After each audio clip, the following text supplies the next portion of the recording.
আসসালামু আলাইকুম ভিউয়ার্স, কেমন আছেন? আশা করি সকলেই ভালো আছেন। সো ভিউয়ার্স, শুরুতেই স্বপ্ন ছোঁয়া গ্রিন এগ্রো থেকে আপনাদের সকলকে স্বাগতম। আবারও চলে আসলাম নতুন একটি ভিডিও নিয়ে। আর এই ভিডিওতে থাকছে ছানাপোকা নিষ্কাশনের উপায় এবং গুরুত্বপূর্ণ কিছু টিপস। তো চলুন আর কথা না বাড়িয়ে চলে যাই মূল ভিডিওতে। আসসালামু আলাইকুম ভাই, কি অবস্থা, কেমন আছেন?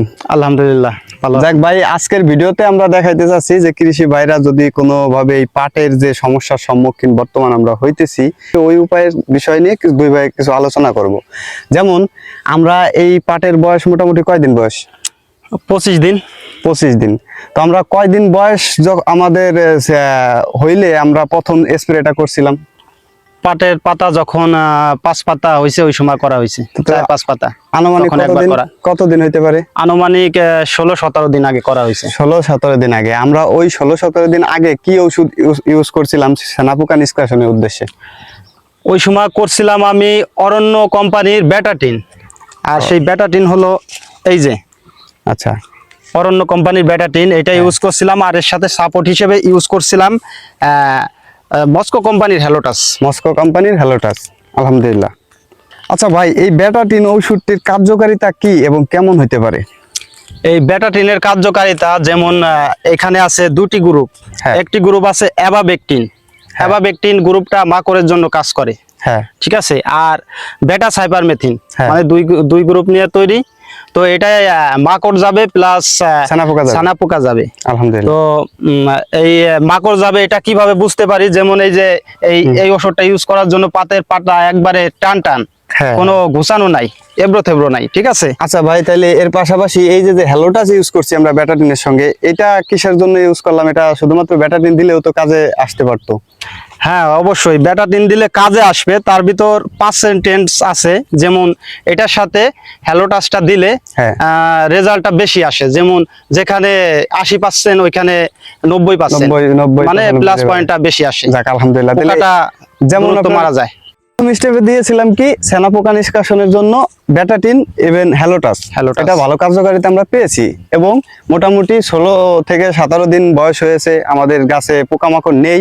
তবে আমি প্রত্যেকটা জমির ভিতরে যদি আমি একটু হেঁটে চলে দেখি, ওই যে বলে যে শাক যত বাঁচবেন ততই পোকা পাওয়া যায়। তো যাই হোক, ওই রকম কিছু যদি হয় যে দু একটা পোকা বা নাও আসতে পারে, তারপর আমার তো সচেতন থাকতে হবে। অবশ্যই আশেপাশে অন্যান্য জমিতে ছানাপোকা লেগে থাকে, ওইটা আমার জমিতে আসতে পারে। এই ক্ষেত্রে আমি এখন কি ধরনের ওষুধ ইউজ করতে পারি? যেমন আমরা আগে এই ব্যাটাটিন দিয়েছিলাম, আর এর সাথে আমরা যেহেতু চারা ছোট ছিল, গাছ ছোট ছিল, এই ক্ষেত্রে আমরা এটা দিয়েছিলাম 16 লিটার পানিতে 15 ml কিংবা 16 ml 1 মিলি করে দিয়েছিলাম। আচ্ছা, তো এখন আমরা পাটের বয়স যেহেতু বড় হয়ে গেছে, আর আগে এক ধরনের ওষুধ দিছি, তো এই ক্ষেত্রে আমরা অন্য ওষুধ ইউজ করব। যেমন সিনজেন্টা কোম্পানির ভিত্তাকো, ভিত্তাকো ইউজ করব। ভিত্তাকোর সাথে আমরা এই হ্যালোটাসটি দিয়ে দিব। এটার পরিমাণ কি বেড়ে যাবে এখন? এটার পরিমাণ যেহেতু গাছ বড়, যে নিয়মে লেখা আছে ওই সময় ছোট ছিল পাট, এই ক্ষেত্রে কম দিয়েছি। এখন এটা দিব 16 লিটার পানিতে 20 ml, অর্থাৎ এই মুঠি 10 ml করে। তো এই মুঠি 2 মুঠি দিব।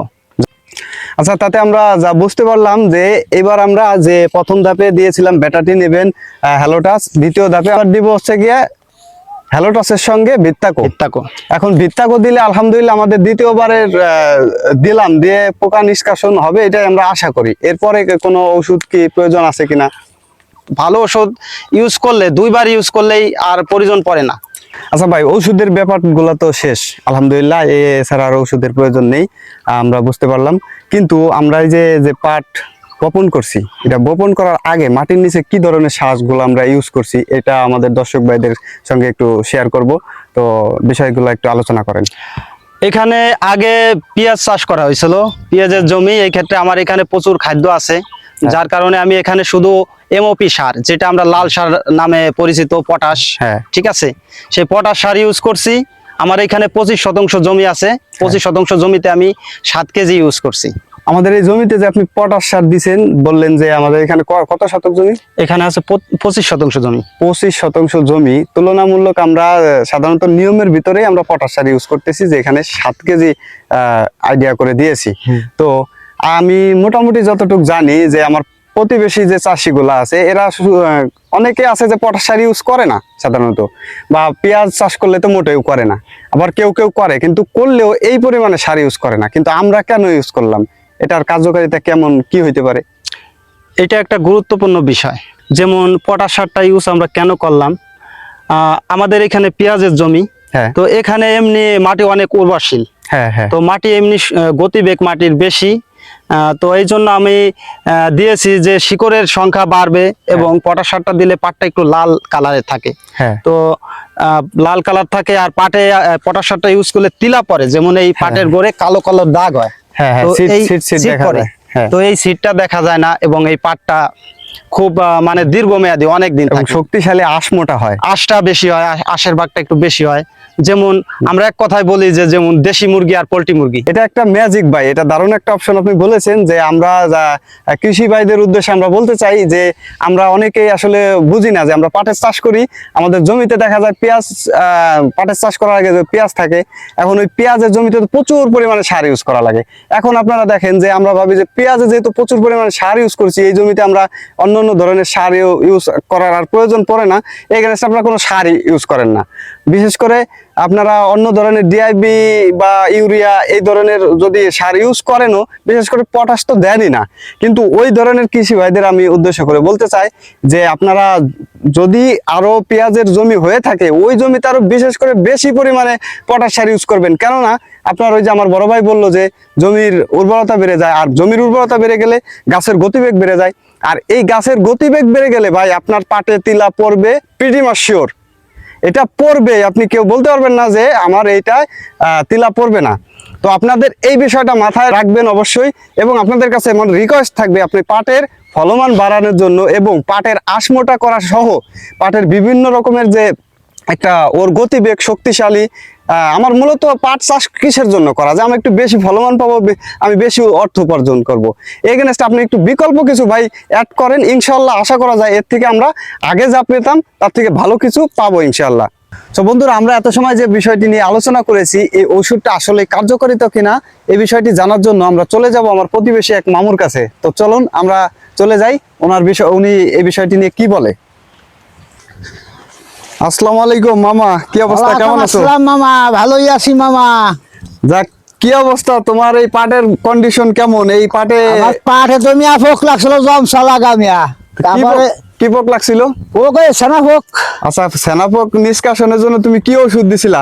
ওই যে কি তোমাকে দোকান টানছিলাম বেটা ডিং নাকি হ্যাঁ হ্যাঁ, বেটাটিন, ঠিক তাই। হ্যাঁ, আচ্ছা, মামা। এটা কাজ কাজ কেমন কাজ করছো তো মামা? মামাই দেওয়া পরীক্ষা তো দেখা যায়, বুঝালা হলো ফোক তো দেখা যায় না। পাতা আলহামদুলিল্লাহ, এই যে যা পাতা দেখতে আলহামদুলিল্লাহ পারতেছি ভালোই তোমার- দেখা যায়। তুমি কি খুশি মামা এই হ্যাঁ ওষুধে? মামা, খুশি আছি। আচ্ছা, এই ওষুধের অ্যাকশনটা কতদিন যাবো তুমি এই যে পিছনে? প্রায় 15 দিন ধরে তো দিছি। 15 দিন, 15 দিন হ্যাঁ। পর্যন্ত থাকলো এই ওষুধের মেয়াদ। হ্যাঁ মামা। আলহামদুলিল্লাহ। যারা আপনারা দেখতে পারতেছেন যে এই যে পাটের অবস্থা, আমার মামা এখানে নিড়ানি দিতেছে। ওনার পাটে 15 দিন আগে পাটের পাতাগুলা প্রচুর পরিমাণে খাওয়া ছিল, এখন বর্তমানে এই যে পাটের অবস্থা দেখেন, পাতা কোনোটাই খাওয়া নেই, একদম ক্লিন, কত সুন্দর লাগতেছে। তার মানে আমাদের এই ওষুধটা কাজে দিয়েছে, এটা তার বাস্তব প্রমাণ। সো ভিউয়ার্স, ভিডিওতে যদি কোনো রকম ভুল ত্রুটি হয়ে থাকে অবশ্যই ক্ষমা দৃষ্টিতে দেখবেন, এবং আমাদের এই ভিডিওটি যদি ভালো লেগে থাকে লাইক কমেন্ট ও শেয়ার করতে ভুলবেন না, এবং এই ধরনের নিত্য নতুন ভিডিও পেতে আমাদের চ্যানেলটিকে সাবস্ক্রাইব করে পাশে থাকবেন। সো ভিউয়ার্স, ভালো থাকেন, সুস্থ থাকেন, দেখা হবে নেক্সট ভিডিওতে। আল্লাহ হাফেজ।